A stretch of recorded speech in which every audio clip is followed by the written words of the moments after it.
బులెటిన్లో మరో breaking news. Pushpa cinema తరహాలో గంజాయి రవాణా చేస్తుండగా పోలీసులు పట్టుకున్నారు. పాత ఫర్నిచర్ బాటిన బొలెరో ట్రక్ లో గంజాయి తరలిస్తున్నారు. తూర్పుగోదావరి జిల్లా గోకవరంలో పోలీసులు వాహన తనిఖీలు చేస్తున్నారు. సీన్ రివర్స్ అవడంతో వాహనం వదిలి గంజాయి ముఠా పరారైంది. 820 కేజీల గంజాయి స్వాధీనం చేసుకుని వ్యాన్ సీజ్ చేశారు. ఒకరిని అరెస్ట్ చేయగా పరారీలో ఉన్న మరో ఇద్దరి కోసం గాలింపు చర్యలు చేపట్టారు. సీజ్ చేసిన గంజాయి విలువ 40 లక్షలు ఉంటుందన్నారు పోలీసులు.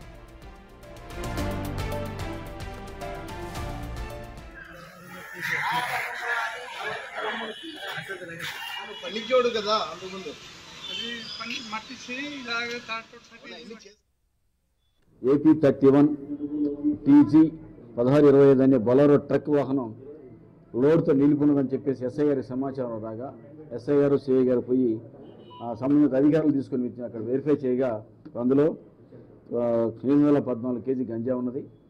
ఆ ట్రక్కు గంజా సీజ్ చేయడం జరిగింది.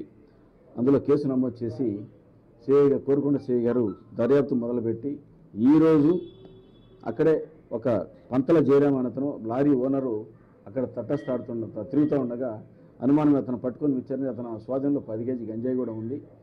అతన్ని అరెస్ట్ చేయడం జరిగింది. అతను విచారించగా అతను చెప్పింది ఏంటంటే ఈ బండి వచ్చేసి కిలో జయరాం అని చెప్పేసి డ్రైవర్కి ఇచ్చాను, అతను ఈ విధంగా వ్యాపారం చేస్తుంటాడు, నాకు కూడా వ్యాపారం చేస్తున్నందుకు కొంత డబ్బులు ఇస్తుంటాడు అని చెప్పేసి అతను స్వచ్ఛందంగా ఒప్పుకోవడం జరిగింది. వీళ్ళంతా కలిసి మంగళమాటం అలియా తాంగి చంద్ర అనే దగ్గర కొంటారని చెప్పేసి అతను చెప్తున్నాడు. ఇంకా దర్యాప్తు చేయాల్సిన అవసరం ఉంది.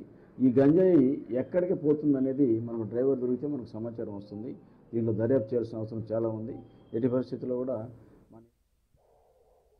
తూర్పుగోదావరి జిల్లాలో గంజాయి పట్టివేతకు సంబంధించి మరిన్ని వివరాలు మా ప్రతినిధి శివశంకర్ అందిస్తారు. శివశంకర్, చెప్పండి. ఇప్పటికే ఒకరిని అరెస్ట్ చేశారు, మరో ఇద్దరు పరారీలో ఉన్నారు. వారిని ఎప్పటిలోగా పట్టుకునే అవకాశం ఉందంటారు? Thank you. అయితే ఇప్పుడు పోలీసులు ఏదైతే తనిఖీ చేస్తున్నారో ఆ తనిఖీలో భాగంగా ముందస్తు సమాచారం అందుకున్న డ్రైవర్ అయితే అక్కడే బొలెరో వ్యాన్ ని నిలిపివేసి అక్కడి నుంచి పరారైన పరిస్థితి ఇక్కడ కనిపిస్తోంది. అయితే డ్రైవర్ ఎటువంటి సమాచారం అందుకుని ఎటు నుంచి వెళ్ళాడనేది తెలియదు. ఎందుకంటే ఏజెన్సీ ఏరియా కాబట్టి అడవిలోంచి పారిపోయి ఉండొచ్చని పోలీసులు భావిస్తున్నారు. అయితే పోలీసులు మాత్రం ముమ్మరంగా టీమ్స్ కింద విడిపోయి కూడా వీరిని వెతికే పనిలో పడ్డారని చెప్పుకోవచ్చు. అయితే పుష్ప సినిమా తరహాలో ఏదైతే కింద పాడైన ఫర్నిచర్ ఏదైతే ఉంటుందో దాన్ని అంతా కూడా చుట్టూ పెట్టి మధ్యలో ఈ గంజాయిని పెట్టడం అనేది మాత్రం ఒక చర్చనీయాంశంగా మారింది. ఏదైతే పోలీసులు తనిఖీలు చేస్తున్నారని దొరికిపోతామని ఖచ్చితంగా అని చెప్పి డ్రైవర్ అయితే అక్కడ బండిని నిలిపివేసి అక్కడి నుంచి పరారైన పరిస్థితి కనిపిస్తున్నాయి. అయితే ఏదేమైనప్పటికీ కూడా గంజాయి ఎక్కడి నుంచి ఎటు వెళ్ళినా కూడా ఖచ్చితంగా పట్టుకుని తీరుతామంటూ దీనిపై నిరంతర నిఘా ఉంచామంటూ కూడా డిఎస్పీ శ్రీనివాస్ వెల్లడించిన పరిస్థితి ఇక్కడ కనిపిస్తున్నాయి.